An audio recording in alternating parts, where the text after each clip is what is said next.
Nous sommes le 10 juin, mesdames et messieurs, bonsoir et bienvenue. Vous êtes sur Esaü TV et vous faites bien d'y être pour vous informer. Anjorin Moucharaf, réélu à la tête de la Fédération béninoise de football, vous suivrez la séance du congrès électif qui s'est tenue ce jour dans ce journal. Depuis 5 jours, la communauté musulmane jeûne.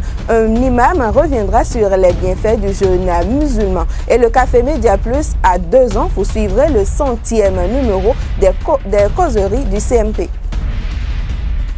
Bienvenue à tous et à chacun, c'est avec nos sincères excuses pour les rendez-vous manqués du JT Soir depuis 48 heures pour des raisons indépendantes de notre volonté que nous démarrons cette édition. Excuses acceptées, parlons du football au Bénin. Moucharaf Anjorin est désormais le patron de football béninois. L'ex-président de la Fédération béninoise de football a été réélu pour un nouveau mandat de 5 ans avec 40 voix pour sur 42 votants, dont une abstention et un non. Le compte-rendu de cette assise avec Léandro Kodo. Malgré la décision du tribunal de première instance de Porte-Novo, rendue ce jeudi 11 juin, Moucharaf Anjorin vient d'être réélu à la tête de l'instance fêtière du football béninois jusqu'en 2021.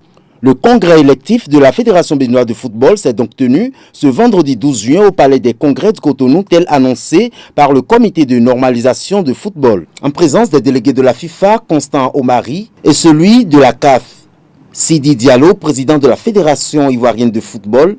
La séance a démarré après le discours liminaire de Maître Rafiou Paraïso, président du comité de normalisation de football. En ce jour, le congrès électif de la Fédération de football vient un peu comme pour secourir une jeunesse en détresse, abandonnée, oubliée, et que vous, acteurs du football béninois, vous avez pris l'historique décision de braver ce qui peut entraver toute marche allant à la réussite de ce football que vous aimez et que vous continuerez d'aimer. Ensuite, ce fut au tour du chef des délégations FIFA-CAF de se prononcer. Comment vous dire la vérité? J'ai l'impression que vous ne prenez pas conscience de la gravité de votre propre situation, de votre football.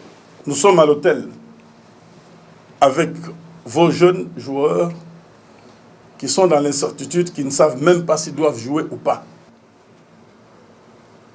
Faudrait-il sacrifier tout le peuple béninois parce qu'il y a quelques égos? Nous ne le savons pas. Prenez-en conscience. Après les allocutions, la phase essentielle du congrès a été abordée. Il a d'abord été question du contrôle des mandats effectués par le SG par intérim de la FBF, Marus Dadjo, et ensuite les dépouillements qui se sont déroulés hors micros et caméras. Sans surprise, c'est la seule et unique liste consensus national pour un nouveau départ dans le football de Moucharaf Anjorin qui remporte ce scrutin avec 40 voix pour sur 42 votants, dont une abstention et un non. Anjorin 1, c'est du passé. Aujourd'hui, c'est Anjorin 2. Je vous rassure que vous serez très fiers d'avoir eu un président et que nous allons inviter tous nos collègues, les gens qui sont mécontents, leur signal, ce qu'ils ont dit, tout a été compris. On va s'asseoir autour d'un forum. Nous allons élaborer la nouvelle règle de jeu, évaluer, revoir les statuts si possible, pour que tous, chacun se sente concerné par cette affaire, pour que nous puissions lancer un nouveau départ. Mais avant, aujourd'hui, vous savez très bien comment on le dit, il n'y a pas de grands journalistes, sans grands événements. Aujourd'hui, le bonheur du peuple, c'est d'abord les écureuils. Les écureuils et ces enfants pour qui je tire un coup de chapeau, qui ont laissé les vacances et qui attendaient pour savoir s'ils vont jouer ou pas. Aujourd'hui, ils vont jouer et tous maintenant nous devons nous mobiliser parce que nous devons gagner la Guinée équatoriale. Pour mieux nous positionner, et cela est possible. Cela est possible. Qu'est-ce que vous pouvez faire actuellement? Cela est possible et je vous assure tout que nous allons gagner, Inch'Allah, le dimanche pour nous positionner et après aller à la conquête des Maliens là-bas. On veut être premier, pas deuxième. La rencontre Bénin-Guinée équatoriale prévue ce jeudi 12 juin au stade Mathieu Kérékou s'avère le premier test du tout nouveau président de la FBF. Comme il a su bien le dire, Anjorin 1 est passé, aujourd'hui c'est Anjorin 2. Mais avant cette élection à la Fédération béninoise de football, beaucoup d'événements ont été enregistrés. La suspension du Bénin par la FIFA, les décisions du tribunal de première instance de Porto-Novo, les médiations du ministre des Sports Oswald Omeki, la marche de protestation, entre autres, qui n'ont pas pu faire obstacle à la tenue du congrès électif. Le film des événements qui ont précédé l'élection de Anjorin Moucharaf à travers cet élément signé Leandro Kodo. Doit-on supposer que la crise au sein de la famille football au Bénin se dénoue? Nous sommes mercredi. Le coordonnateur des requins de l'Atlantique, Athanase Bokop, est peut-être pour ses positions tranchées. Dans la journée du mercredi 8 juin, il a été agressé par 3 individus non loin de son domicile. Le jeudi, le tribunal de première instance de première classe de Porto-Novo a suspendu la tenue du congrès électif de la Fédération béninoise de football, prévu pour le vendredi 10 juin 2016, sur plainte de 20 clubs face à l'imposture et à l'injustice. Une nouvelle ordonnance du TPI de Porto-Novo sussoit le congrès de la FBF. Anjorin ne sera jamais imposé à ce peuple par Ayatou Omari Abega et l'esprit du gouvernement défunt, disait-il. La colère vive, la tension palpable et les risques de troubles à l'ordre public ont été perceptibles avec le sitting organisé le mercredi 8 juin 2016. En effet, le collectif des clubs de football des premières, deuxième et troisième divisions s'est réuni le mercredi 8 mai devant le ministère de la Jeunesse et des Sports, point de chute d'une marche de protestation. Les requérants ont finalement fait pied de grue devant l'institution étatique avant d'être reçus par les autorités de la maison. Tant d'événements qui ont précédé l'élection ce jour d'Anjorin Moucharaf. Le ministre des Sports, Oswald Omeki, entre-temps médiateur, affirme que le ministère qu'il dirige n'a envoyé personne lors du congrès qui a connu l'élection de l'ancien président comme nouveau président de la Fédération béninoise de football. J'ai eu la notification hier nuit et ce matin, je n'ai pas bougé. Ali Yaro aussi n'a pas bougé, a expliqué le ministre. Le gouvernement, via le ministre des Sports, a donc pris acte de la décision du juge interdisant le congrès de ce jour. C'est à considérer que Anjorin Moucharaf a été élu avec seulement la bénédiction du CONOR et du groupe CAF FIFA.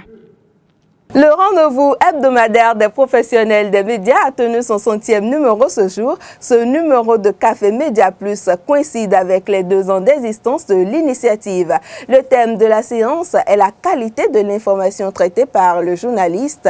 Et Joël Ataïguedegbe, acteur de la société civile, membre de l'ODEM, Franck Poitiemé, président de l'Union des professionnels des médias, Dieudonné Katakula, directeur de publication, en étaient les invités. Enoch Laradé pour le compte rendu. 2 ans déjà que les professionnels des médias se sont réunis pour créer le Presse Club Café Média Plus CMP, un rendez-vous d'expression libre qui réunit chaque vendredi les professionnels des médias autour des questions d'actualité. Pour ce 100e numéro, les invités ont tous donné leur avis sur la qualité de l'information traitée par le journaliste. Le président de l'Union des professionnels des médias fait le constat amer que les journalistes ne donnent plus l'information aux populations, mais communiquent. Le constat aujourd'hui est désolant. Le constat est désolant. La réalité dans nos organes de presse, c'est que les journalistes ne s'intéressent plus à l'information. L'information, on a dit, il faut aller d'abord collecter. Il faut traiter et il faut diffuser. Je vais rester dans 2 périodes-là. La période d'avant 6 avril 2016 et la période du lendemain du 6 avril 2016. Qu'est-ce que nous avons observé juste là, jusqu'en avril passé? Tout au moins, l'information officielle a existé. Et nous, les journalistes, nous nous contentons simplement de plaquer cette information-là. Donc, il était devenu redondant pour les consommateurs de la presse, d'un journal, d'un canal à un autre, de ne constater que les mêmes informations. C'est peut-être les commentaires, lorsqu'ils ne sont pas des communications, qui diffèrent d'un organe de presse à un autre. Mais il n'y avait plus d'efforts, on ne sentait plus d'efforts de traitement de l'information. Le traitement de l'information reste capital dans la profession du journaliste. Mais dans l'exercice de son métier, le journaliste reste confronté à d'énormes difficultés. Ce numéro du CMP a été l'occasion pour les professionnels des médias de se rappeler quelques règles éthiques et déontologiques, même si dans l'exercice, des contraintes existent. L'équilibre de l'information. Lorsque nous avons une information qui met en cause une personnalité ou quelqu'un, n'importe quel citoyen, nous devons toujours chercher à mener la démarche contradictoire. Vous ne pouvez pas accuser quelqu'un dans un article de presse sans chercher à écouter la personne, sans chercher à relater la façon dont celui-là pense de ce que celui-là pense de ce dont on l'accuse. Donc, la démarche journalistique recommande d'abord de traiter d'abord, de livrer les informations de façon fidèle, sans tordre le cou à l'information, mais aussi de faire ressortir dans son papier tous les aspects qui concernent toutes les personnes ou toutes les structures qui sont citées ou mises en cause dans l'article que l'on publie. On charge la personne sans que la personne n'ait la possibilité de venir apporter la contradiction ou bien sans que le journaliste ne prenne la peine d'appeler tout au moins celui qui est mis en cause pour faire cela. Parce que simplement, le commanditaire, il a mis son argent et il veut que ce soit comme ça. Donc, appeler l'autre pour lui demander des contre-informations ou faire une contre-enquête par rapport à l'autre reviendrait peut-être à saboter celui qui amène la chose ou autre. Donc, c'est une très mauvaise pratique et ça se répand de plus en plus dans la presse. Néanmoins, le journaliste doit prendre conscience de son rôle de quatrième pouvoir. Mieux, sa responsabilité reste engagée socialement et pénalement, quelles que soient les contraintes. À toutes les étapes, que ce soit la collecte, que ce soit le traitement de l'information et au finish, sa diffusion, et cette responsabilité est lourde. Elle est lourde de conséquences dans la mesure où la bonne foi pourrait se présumer, mais devant les tribunaux, ce n'est pas le cas. Il y a une responsabilité pénale de plus en plus lourde du journaliste. Pour que le traitement de l'information soit de bonne qualité, les journalistes demandent que les réformes du gouvernement Talon tiennent compte aussi de l'amélioration de leurs conditions de travail. Retrouvons à présent nos confrères de la presse écrite dans la revue de presse où l'annulation du congrès électif de la Fédération de football était prédit.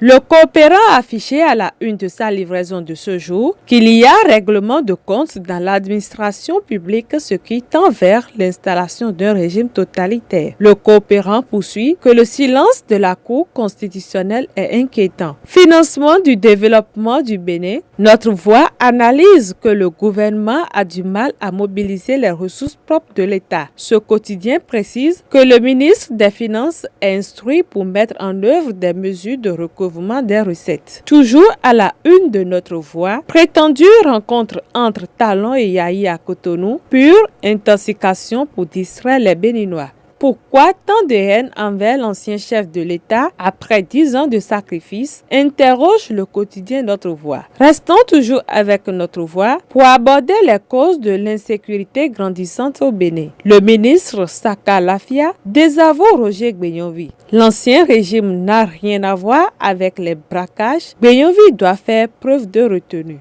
Dans sa 70e parution, Repère Média Info déclare « Plutôt que de s'occuper des problèmes des Béninois, Talon organise un lynchage médiatique contre Yayi. Boni Yayi est un homme de foi et d'amour et personne ne peut l'enlever du cœur des Béninois qui lui sont reconnaissants. » Développe Repère Média Info. Suspension de l'Assemblée générale élective prévue pour ce jour à la Fédération béninoise de football. Une nouvelle décision de justice qui sauve le peuple béninois de la honte et de l'humiliation. Un peuple jaloux de sa souveraineté qui ne compte marchander pour rien au monde, affiche la boussole. La presse béninoise a été conviée à un déjeuner de presse au siège de l'université IRGIB Africa. L'initiative se veut désormais mensuelle et aura à chaque édition un sujet d'actualité en débat avec les journalistes nationaux et internationaux. Pour ce numéro, le thème en débat est les défis sécuritaires et l'innovation technologique à l'ère de la rupture. Suivez le compte rendu de la séance.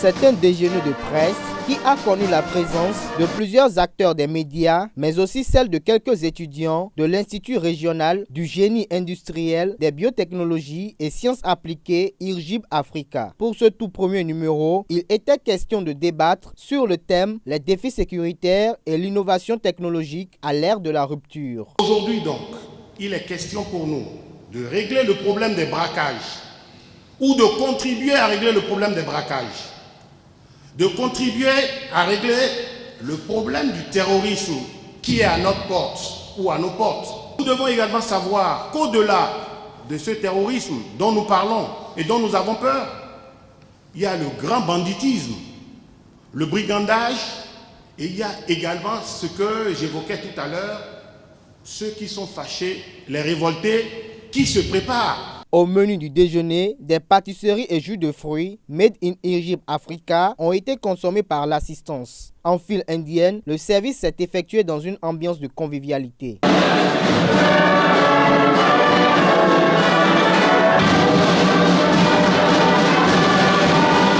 Après le déjeuner, le débat s'installe. Modéré par Benjamin Agon, les confrères ont donné pour chacun, en ce qui lui concerne, sa vision sur la sécurité nationale qui, pour la plupart, se trouve dans une situation critique. Lors des échanges, il a été évoqué la problématique relative à la protection des sources au niveau de la police nationale. On a plus besoin aujourd'hui d'une expertise étrangère. Ce n'est pas pour dire qu'on a été amené dans ce pays à atteindre la paix. Apprenons à regarder nos valeurs, apprenons à consommer local, c'est-à-dire utiliser les compétences qui ont été bien formées sur le plan local. Un responsable de l'armée béninoise était de la partie pour rappeler aux professionnels des médias les missions assignées aux forces de défense et de sécurité. Les missions de l'armée, les forces de sécurité publique sont différentes de celles de l'armée. Mais ces deux missions complémentaires. Les forces de premier niveau, c'est-à-dire la police et la gendarmerie, assurent la sécurité intérieure.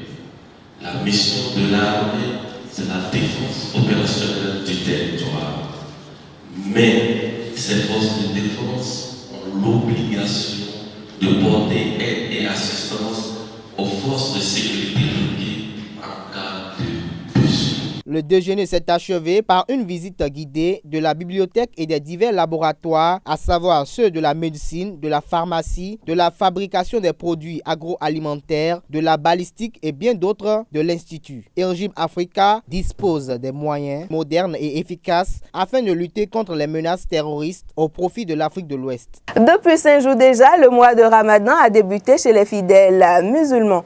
Esaü TV s'est rapproché de l'imam central d'Agori Plateau 2, d'Abomey Calavi, El Hadj Boukari Malik. Il parle des bienfaits du mois de Ramadan, mais aussi de la composition de ce mois sacré aux fidèles musulmans. Il est au micro d'Abdelkader Achirou. Le Ramadan, où le jeûne a été prescrit aux musulmans, comme ça a été prescrit aux autres religions avant l'islam.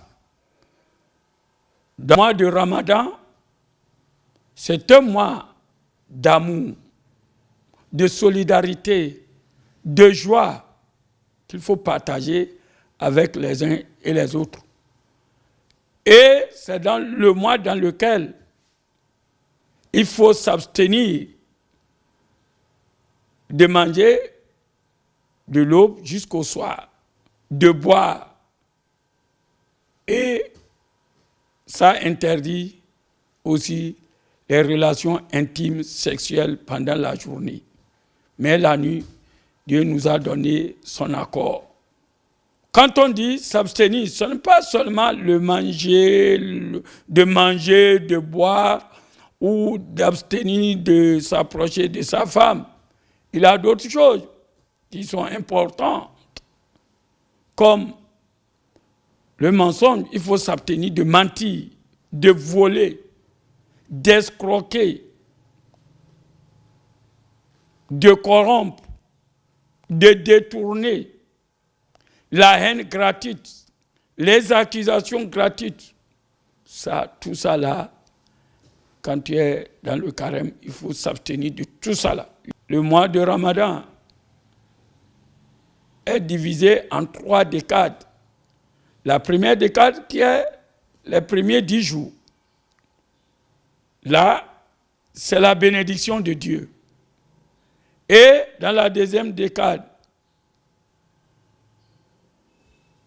c'est le pardon de Dieu. Il pardonne à ses fidèles. Et la troisième décade,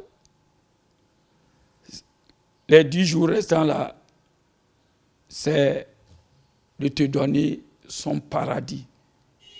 Il te défait de l'enfer et il pardonne tes péchés passés et présents et futurs. Donc, et il faut voir les prières obligatoires. Dieu vous double ça, 70 fois la récompense. Et les prières surrogatoires prennent la place de la prière obligatoire. C'est un mois plein de bonheur. Dieu, m'a donné la maladie de Parkinson pour me montrer que je n'étais qu'un homme comme les autres, que j'avais des faiblesses comme tout le monde. C'est tout ce que je suis, un homme. D'ici Mohamed Ali, et étant homme, la légende de la bosse a perdu vendredi 3 juin à 114 ans son dernier et plus long combat, celui contre la maladie de Parkinson. On parle des hommages aux disparus dans cette page inter de Milka Laroux pour finir ce journal. Les derniers hommages rendus aux boxeurs de légende pour ouvrir cette page de l'actualité à l'international. Une semaine après la disparition de Mohamed Ali, mort à 74 ans des suites de problèmes respiratoires, sa ville natale de Louisville aux USA lui rend aujourd'hui un ultime hommage. Après une cérémonie qui réunira 15 000 personnes, le boxeur aussi célèbre pour ses talents sur le ring que pour ses engagements politique sera ensuite inhumé dans la plus grande intimité. Au Niger, depuis l'attaque meurtrière de vendredi, des renforts arrivent dans la zone de Bosso. Des forces spéciales du nord du pays et de l'intérieur convergent sur Bosso pour mettre la riposte en place. Le Niger et le Tchad vont lancer en coordination avec le Nigeria et le Cameroun une contre-offensive dans les plus brefs délais. En Libye, des combats ont eu lieu jeudi 9 juin dans la ville de Sirte, décrétée capitale du groupe État islamique il y a un an. Les forces pro-gouvernementales sont entrées dans la ville qu'elles espèrent faire tomber dans les prochains jours. Cette offensive contre la ville portuaire située à 450 km à l'est de Tripoli est menée à la fois par des forces terrestres, aériennes et maritimes. Le porte-parole du Pentagone, Peter Cook, lors d'un point de presse à Washington, a déclaré, je cite, « Nous surveillons la situation très étroitement et nous sommes encouragés par ce que nous voyons. » Fermons cette page de l'actualité hors de nos frontières avec les Chebabs somaliens qui ont mené ce jeudi 9 juin une attaque éclair contre une base éthiopienne de l'AMISOM, la force de l'Union africaine en Somalie. Il s'agit de la dernière en date après celle contre les contingents burundais, ougandais et kenyans. Au programme du week-end, vos émissions Info Hebdo samedi et l'invité dimanche. L'invité vous fera revivre l'histoire du roi Bérianzin à travers une bande dessinée. Pour les amoureux du football, prenez du plaisir avec le championnat d'Europe UEFA de football masculin 2016, communément abrégé en Euro 2016, qui démarre ce jour avec le match France-Roumanie. Et c'est tout en vous souhaitant bon match que je prends congé de vous, amis de Esaü TV. Merci d'avoir suivi ce JT Soir et bonsoir.